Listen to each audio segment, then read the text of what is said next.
কঠিন মুসিবতের মধ্যে পড়তে হবে, দেশ রসাতলে যাবে। এজন্য এই নির্বাচনটা হলো বাংলাদেশের জন্য একটি গুরুত্বপূর্ণ নির্বাচন।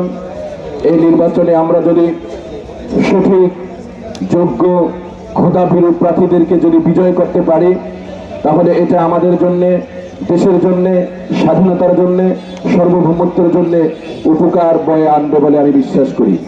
দেশের জন্য একটি গুরুত্বপূর্ণ পাঠ।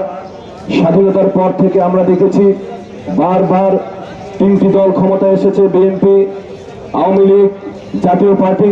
তারা জনগণকে বিভিন্ন বিষয়ে আশ্বস্ত করলেও বারবার দেশকে দুর্নীতিতে চ্যাম্পিয়ন করেছে। বারবার দেশকে তারা কেমন যেন বিদেশি প্রভুদের কাছে মাথা বিক্রি করে দেশকে রসাতলে দিয়েছে। আপনারা দেখেছেন বিগত 17 বছর ফেসিবাদ আমাদেরকে কিভাবে নির্যাতনের স্টিম রোলার আমাদের উপরে চাপিয়েছে, অর্থনীতিকে ভঙ্গ করে দিয়েছে, ব্যাংকে লাপাত্তা করে দিয়েছে।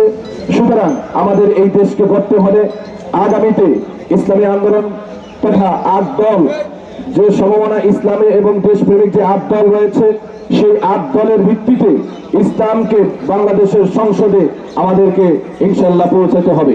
প্রিয় উপস্থিতি, আমরা জামাত বুঝি না, ইসলামী আন্দোলন বুঝি না, খেলাফত আন্দোলন বুঝি না, খেলাফত মজলিস বুঝি না। আমরা চাই বাংলাদেশের সংসদে ইসলাম যাবে ইনশাআল্লাহ। এজন্য আমাদের পীর সাহেব চরমনায়, বাংলার বীর, তিনি ঘোষণা দিয়েছেন প্রত্যেকটি আসনে ইসলাম এবং দেশপ্রেমিকদের পক্ষে একটি বাক্স থাকবে। আমরা সেই এক বাক্সের নিধিতে এই শরীয়তপুরে যাকেই কেন্দ্র থেকে মনোনীত করবে, আমরা আশাবাদী আমাদের শরীয়তপুর মাটি ও মানুষের নেতা মুফতি তুফাইল আহমেদ কাসিমিকে ইনশাআল্লাহ মনোনীত করবে। আমরা তার পক্ষে ইনশাআল্লাহ কাজ করব।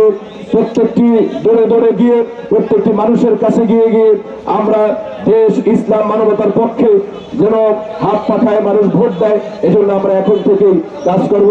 সাথে সাথে আজকে যারা শোডাউনে আসছে, ইতিমধ্যে শোডাউনের নিয়ম শৃঙ্খলার ব্যাপারে আমাদেরকে দায়িত্বশীল গুরুত্বপূর্ণ কথা বলেছেন, আমরা সেগুলো মেনে চলব।